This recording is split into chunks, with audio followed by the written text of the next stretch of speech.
Dobrý den, vítejte v další části našeho pořadu Úvod do GIS. V tomto díle si řekneme něco o vektorových datech. Vektorová data poskytují způsob, jak reprezentovat prvky reálného světa v GIS aplikaci. Představte si, že stojíte na kopci a sledujete okolní krajinu. Vidíte domy, stromy, řeky, cesty a další. Každou z těchto věcí můžete reprezentovat jako prvek v GIS aplikaci. Jednotlivé prvky mají atributy, které je detailně popisují. Například cesta může mít atribut šířky, který popisuje, jak je cesta široká. Prvky mají také geometrii. Geometrie popisuje pozici a tvar prvku. GIS aplikace pracuje se 3 běžnými geometrickými typy. Jsou to body, linie a polygony. Bod je jako prvek v geometrii definován jedním vrcholem a atributy. Pokud si nedokážete představit, čím je bod definován nebo zastoupen, jsou to například stromy, lampy veřejného osvětlení, místa odběru vzorku, nebezpečná místa a další objekty, které mohou být definovány použitím bodů. Geometrie bodu je většinou specifikovaná souřadnicemi, zeměpisnou délkou a zeměpisnou šířkou. Atributy bodu tento bod popisují detailněji. Například 3 různé objekty mají 3 atributy, které popisují objekty detailněji. Každý z nich má jiné ID, jméno a popis. Například ID1, jméno strom, popis v parku. ID2, lampa, popis ve městě. Linie jsou sekvence vrcholů, které jsou spojeny. Linie mohou být například cesty, řeky, železnice a další. Každá linie může mít stejně jako v předchozím případě atributy.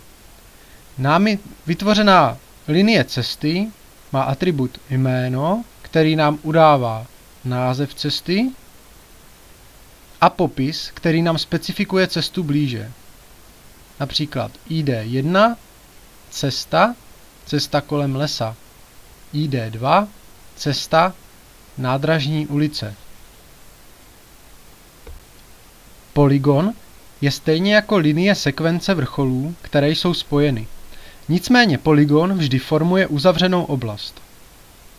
Příklady polygonů jsou budovy, pozemky, oblasti znečištění, vodní nádrže a další.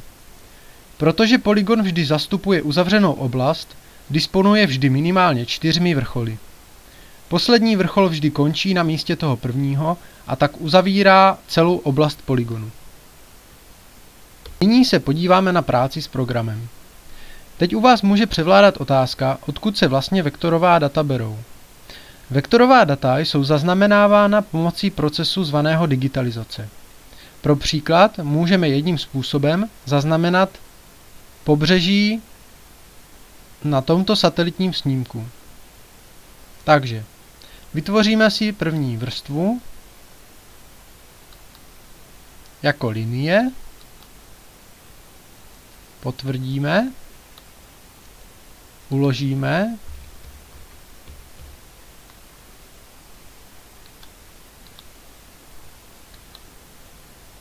nyní vidíme vrstvu linie zde. Můžeme začít s editací. Vybereme mod editace a nástroj a začneme editovat.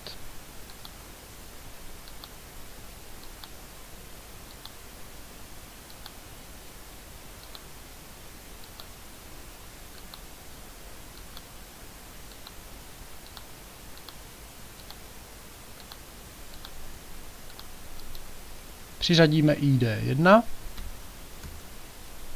a máme část vrstvy hotovou. Na proces digitalizace se podíváme v jednom z dalších dílů.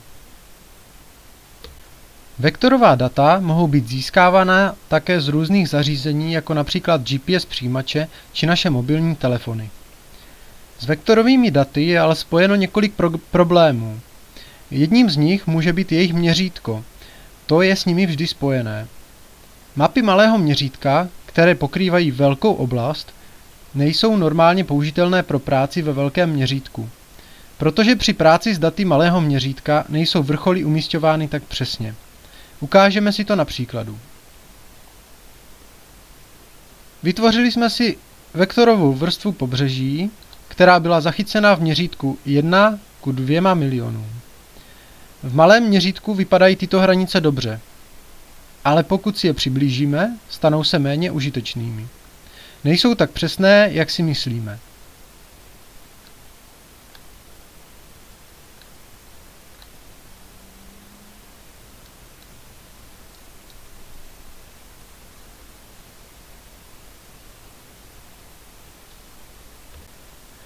Pokud zaznamenáváme vektorovou vrstvu ve větším měřítku, například 1:6000, uvidíme hranici určitě přesněji. Někdy se mohou objevit problémy při digitalizaci, ty obvykle způsobují mezery nebo erory. Mezi polygony se mohou zobrazovat chyby v podobě mezer.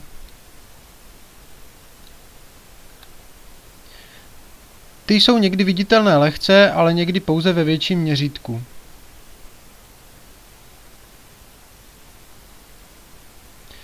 Nedodělky se mohou objevit také, pokud dvojice linií není přímo spojena.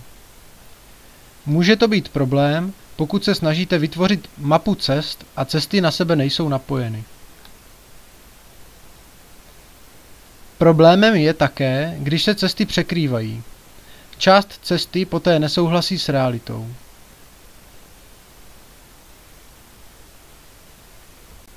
Jakmile jsou vektorová data vytvořena, můžou být nahrána a prohlížena pomocí GIS aplikace. Jednou z výhod GIS aplikace je, že můžeme vytvářet personalizované mapy. Při prvním vytvoření či nahrání nové vrstvy nám aplikace použije náhodnou barvu a styl. Například, pokud přidáme tuto vrstvu stromů, automaticky se nám přiřadí symbol a barva.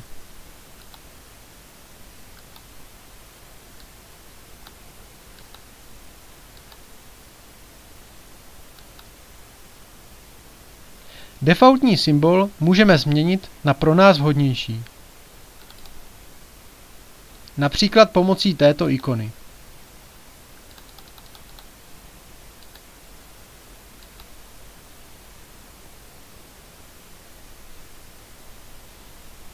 Pojďme si tedy shrnout, co jsme si v této části probrali.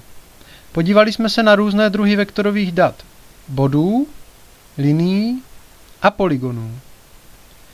Naučili jsme se, že body jsou prvky s jedním vrcholem, linie jsou prvky se sekvencí vrcholů a polygony jsou prvky se sekvencí vrcholů, které uzavírají oblast. Vektory mají atributy a geometrii. V dalším díle se podíváme detailněji na atributová data. Děkuji za pozornost.